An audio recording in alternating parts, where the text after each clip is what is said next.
Well, hi there everyone. I'm Angela and this is Amanda. We're occupational therapists with the ASSIST team, which is the adult services team here at SBH Queensland.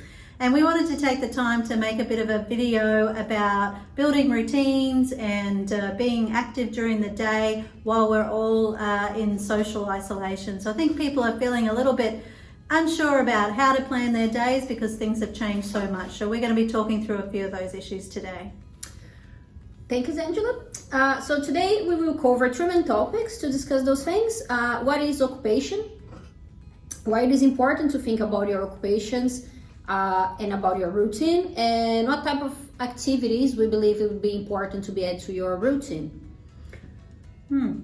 So yeah, we thought it'd be really useful time to think about setting a really good routine at the moment, particularly while we're all having to live a little bit differently and spend more time at home. It's an opportunity to rethink all of the activities that we're doing day to day, try and get them into a routine, and really beneficial at the moment is something that you'll be able to potentially continue on even after the social isolation related to coronavirus has changed. But right now at the moment it's really vitally important because we're aware, a number of people have said to us, I just don't know what to do with my time at the moment because everything's changed so much.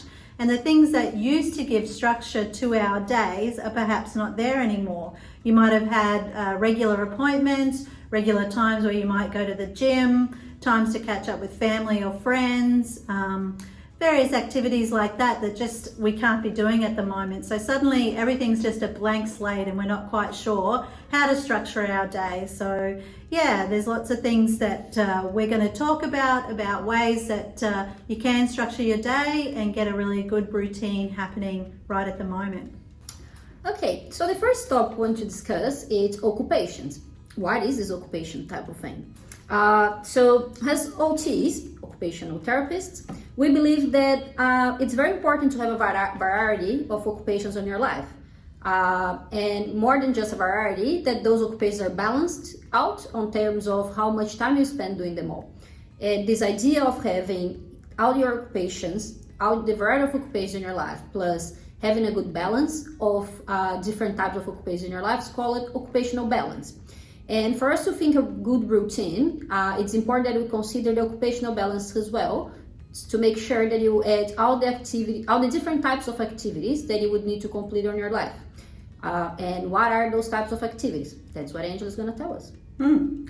Yeah, well, like Amanda's already mentioned, when we as occupational therapists think about occupation, we don't just think about what many people think about, which is just your job or your career as your occupation. We think about occupation as a really broad variety of activities. So basically, all of the things that you do all of the time that occupy your time, hence the word occupation. So that's broken up into lots of different areas, including looking after yourself, which is self-care, and about enjoying life, which is our leisure, and then about our productivity. And productivity is not just about contributing to the community in an economic sense, but also contributing socially in lots of different ways to our community. So here's a little diagram that sort of explains that a little bit more. So when we think about occupation, that is all the things that we're doing day to day, we can break that up into three main areas. Into self-care, so that's all of the things that we do to look after ourselves. So that might mean our toileting routines, that's our showering, it's also our cooking, getting the clothes in, doing the doing the laundry. I was also thinking about doing the grocery shopping. All of that is self-care. All of the times when we're arranging medical appointments and looking after our health, that's self-care.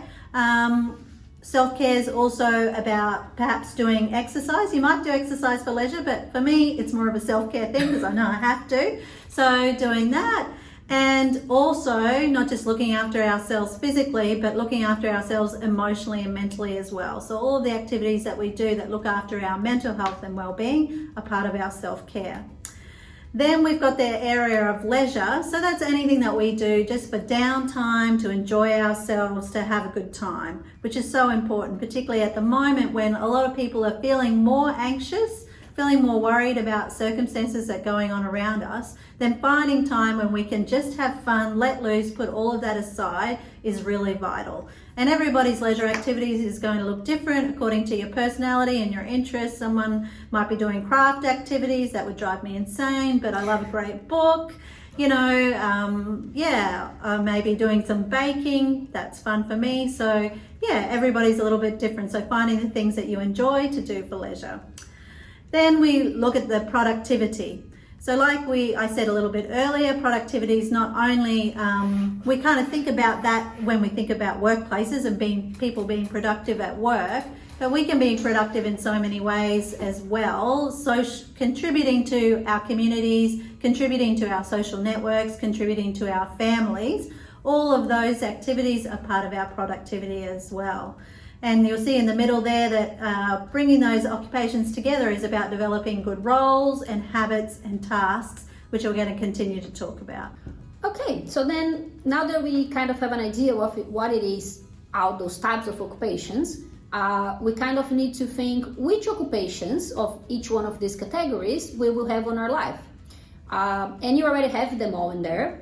And most important than having them there is to have occupations that are important for you and that you like. So for example, as Angela was saying, craft may be a good leisure occupation for some people, but would kill Angela because she doesn't like crafting.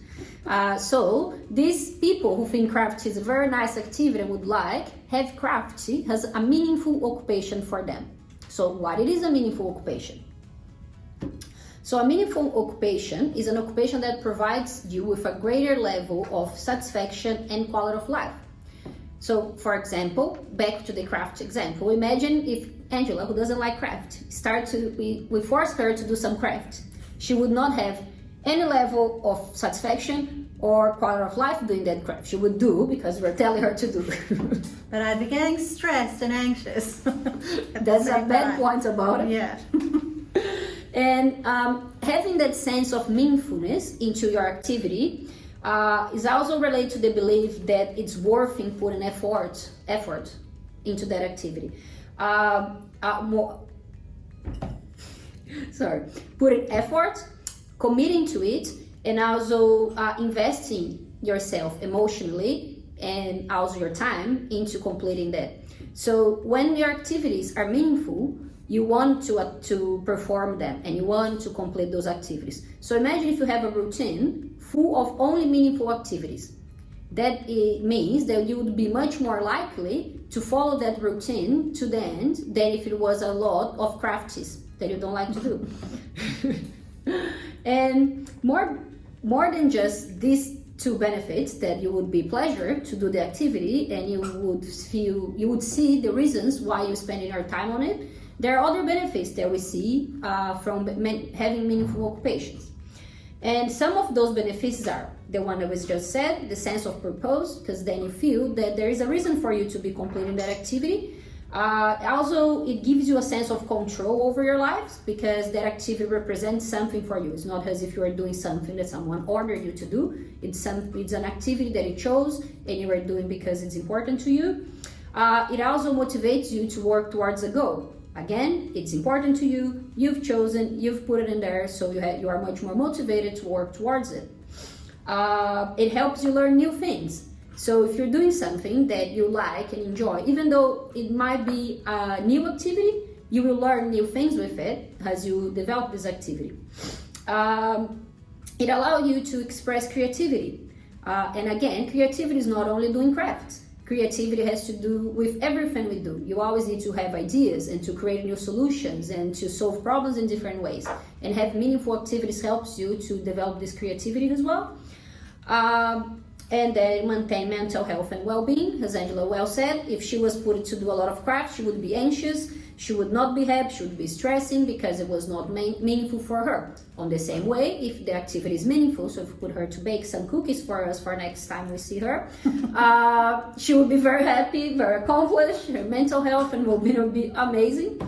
It also brings you a sense of hope towards the future. Again, you chose those activities, you decide to put them there, they are important to you, and you know you can complete them, so that always gives you something to look for, so it gives you a sense of hope.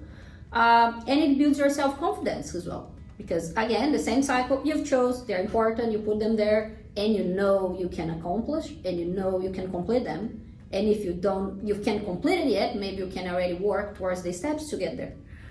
So then it gives you some self-confidence as well. And so there is a lot of benefits for occupations, for meaningful occupations, but we have this diagram, we call that the diamond of importance, and that's a tool to help you to find out what are the most important things for you. So what do you want really to take off of this experience of having meaningful occupations on your life? And then for you to try it at home, what we want you to do and fill it out in this diagram is for you to put your most important activities on the top part, not your most important activities, your most important benefits on the top and the least important benefits on the bottom. So that, for example, could be, for me, one of the most important benefits of having a meaningful occupation is the sense of purpose. So for me, it's very important to have that sense. So that for me would be the top. Maybe for me, it's not very important to, maybe it's not very important to express creativity. I don't know. And then if that's my least important, I will put that on the back. So it's a bit of give it a try. We will put on the description of the link a little printout of this, and then if you want, you can print at home and try to use. Otherwise, you can just do it in a little piece of paper. Yeah, so we've been talking already about the many benefits that we can get from having lots of really meaningful activities or meaningful occupations in our day.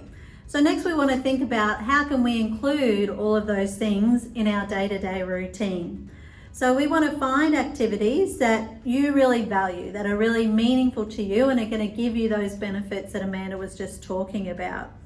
So then you need to, I guess, make a list of what are all the activities that are included in your day that are meaningful to you and allow you to complete your self-care, your productivity and your leisure. And then basically it's about, getting on and doing it and getting those activities built into a routine and creating some habits around doing those activities. So now we're going to move on to this idea of routine itself. How can we create more routine in our days and bring that structure so that we know what we're doing day to day, so our days are full and meaningful and giving us that sense of purpose. So let's think about why is routine important for us.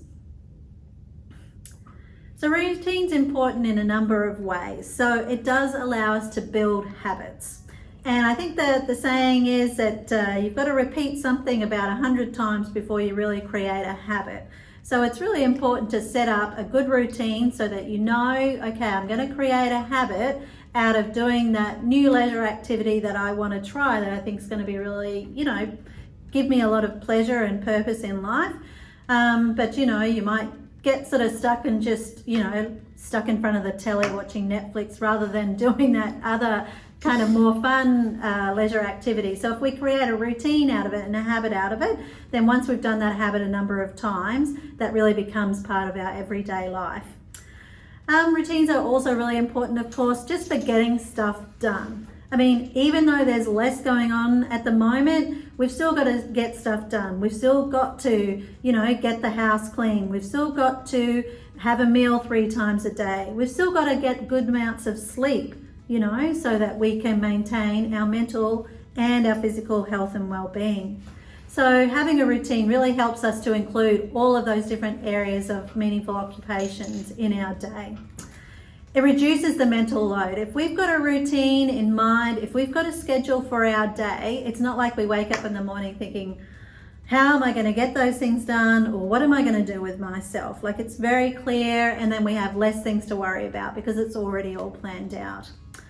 It brings structure to our day, and that's so important, particularly at the moment. I think a lot of people are struggling with that at the moment because as we said at the beginning, the things that would normally structure our day, maybe appointments, maybe gym outings, maybe time with family and friends, we can't be doing those things at the moment. So we need to find other ways to create some structure to our day. So that's why we're suggesting that we're going to use this video as an impetus to build a bit of a routine and a new structure for your days, given the new circumstances that we find ourselves in. And of course, we've been talking about finding healthy occupational balance where we've got a little bit of everything. We're not always just doing productivity things, but we're including some leisure and we're looking after ourselves.